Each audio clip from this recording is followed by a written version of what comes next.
Hey there, folks, welcome back to our channel. In today's video, we've got something truly exciting for you. We'll be diving deep into some amazing topics. But before we get started, make sure you hit that subscribe button and turn on notifications, so you never miss any of our exciting content. Today, we're boldly venturing into the uncharted depths of a realm where few dare to tread, the undeniable truth that lies at the heart of the age-old question: who penned the sacred words of the Bible? So, whether you're a believer or a non-believer at heart, this video has something special in store for you. Let's get started. The Bible, a sacred and revered text for billions of people around the world, is a literary masterpiece that has shaped the course of human history. But who wrote the Bible? This question has intrigued scholars, theologians, and curious minds for centuries. One of the most compelling theories to address this question is the documentary hypothesis, a fascinating and complex approach that seeks to uncover the origins and authors behind the various books of the Bible. In this video, we will delve deep into who wrote the Bible's documentary hypothesis, exploring its origins, key principles, supporting evidence, and the intriguing duplications within the text. Unraveling the documentary hypothesis. What is the documentary hypothesis? The documentary hypothesis, also known as the Wellhausen hypothesis or the Jed theory, is a scholarly framework used to analyze the authorship of the first 5 books of the Bible, collectively known as the Torah or Pentateuch. These books include Genesis, Exodus, Leviticus, Numbers, and Deuteronomy. According to this hypothesis, the Torah is not the work of a single author, such as Moses, as traditionally believed, but rather the result of a complex, centuries-long literary process involving multiple authors and editors. Key principles of the documentary hypothesis. Multiple sources. The core principle of the documentary hypothesis is that the Torah is composed of 4 distinct source documents, each with its own unique style, vocabulary, and theological perspective. These sources are denoted by the letters J, E, D, and P. J source, Yahist. This source is characterized by its frequent use of the divine name Yahweh, often referred to as Jehovah in English, and its focus on anthropomorphic portrayals of God. E source, Elohist. The E source primarily uses the term Elohim to refer to God and tends to emphasize moral and ethical aspects. D source, Deuteronomist. The book of Deuteronomy is seen as a distinct source with its unique theological and legal emphasis. P source, Priestly. The P source is identified by its focus on priestly matters, rituals, and genealogies. Redaction and compilation. According to the documentary hypothesis, these source documents were not standalone works but were rather redacted or edited together by later scribes or editors. These editors are believed to have woven the different sources into a coherent narrative. Historical context. The hypothesis places the compilation of these sources and the final editing of the Torah in different historical periods. J and E sources are thought to originate from the northern kingdom of Israel, while D and P are associated with the southern kingdom of Judah. Supporting evidence. Linguistic analysis. One of the primary pieces of evidence supporting the documentary hypothesis is linguistic analysis. Scholars have scrutinized the text of the Torah, identifying distinct linguistic features associated with each source. These linguistic peculiarities include word choices, writing styles, and variations in the portrayal of God. The use of divine names. The variation in the use of divine names is a striking feature. The J source predominantly uses Yahweh, Jehovah, while the E source prefers Elohim. This consistent pattern suggests the work of different authors. Narrative style. Differences in narrative style are evident throughout the Torah. The J source often presents God in more anthropomorphic terms, while the E source adopts a more reserved and abstract approach. Doublets. In several instances, there are duplicated accounts of the same events within the Torah. These duplications provide a unique insight into the different sources.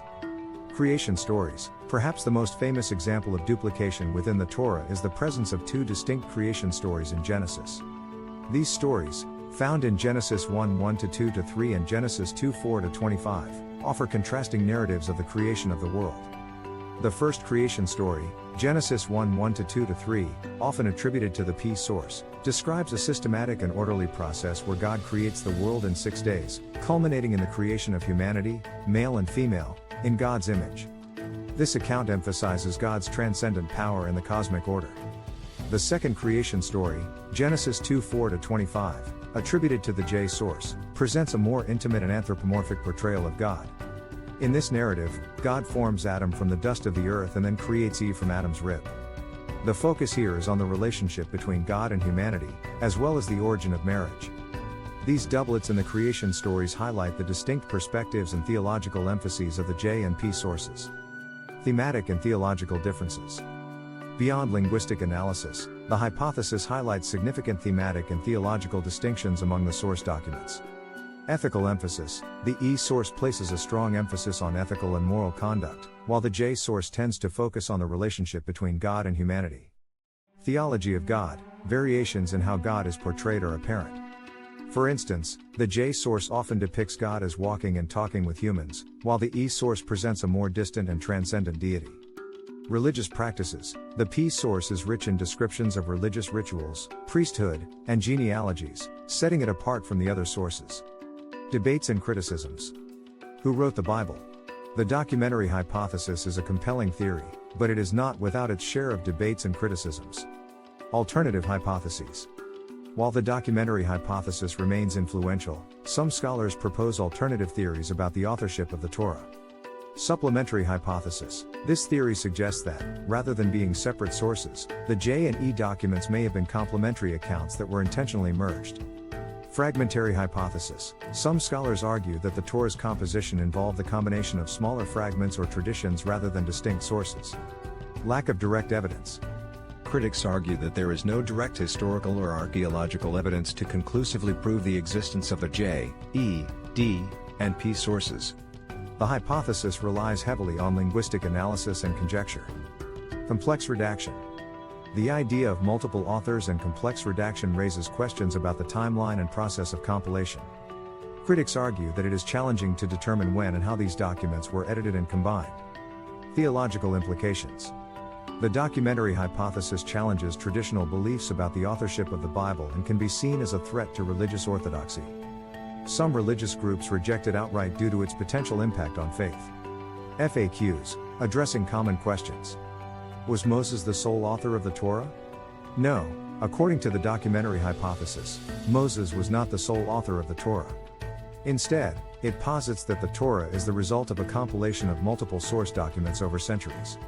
How did scholars identify the different source documents? Linguistic analysis played a significant role in identifying the source documents. Scholars scrutinized the text for variations in vocabulary, style, and the use of divine names. What is the significance of the divine names Yahweh and Elohim? The use of Yahweh and Elohim in the text is one of the key markers that help scholars identify the different sources. Yahweh is associated with the J source, while Elohim is linked to the E source. Does the documentary hypothesis undermine the Bible's authority? The hypothesis challenges traditional views of authorship but does not necessarily undermine the Bible's authority. Many scholars and religious groups integrate the insights from the hypothesis into their understanding of the Bible's origins. Are there other theories about the authorship of the Torah? Yes, there are alternative theories, such as the supplementary hypothesis and the fragmentary hypothesis, which propose different explanations for the composition of the Torah. Who wrote the Bible? The documentary hypothesis offers a fascinating lens through which to explore the authorship of the Torah. By highlighting linguistic, thematic, and theological differences within the text, it challenges traditional notions of a single author, such as Moses, and presents a compelling case for multiple sources and complex redaction. While the hypothesis has faced debates and criticisms, it has enriched our understanding of the Bible's origins and the intricate process of its composition. Whether one accepts or rejects the documentary hypothesis, it is undeniably a testament to the enduring complexity and intrigue surrounding the Bible, a text that continues to shape the beliefs and cultures of countless people across the globe. So, the next time you ponder, who wrote the Bible and the documentary hypothesis, remember that the answer lies in a rich tapestry of history, language, and theology, as well as the fascinating duplications and variations that offer insight into its composition. And that's a wrap for today's video. If you enjoyed this content and want to see more, don't forget to give us a thumbs up and hit that subscribe button. Your support means the world to us. Also, don't hesitate to leave your thoughts and suggestions in the comments below. We love hearing from our amazing community. And if you can't get enough of our content, be sure to check out our other videos right here. There's a whole world of exciting content waiting for you. Thanks for joining us today. Until next time, stay curious, stay inspired, and stay tuned for more incredible adventures in the worlds of the Bible. Take care.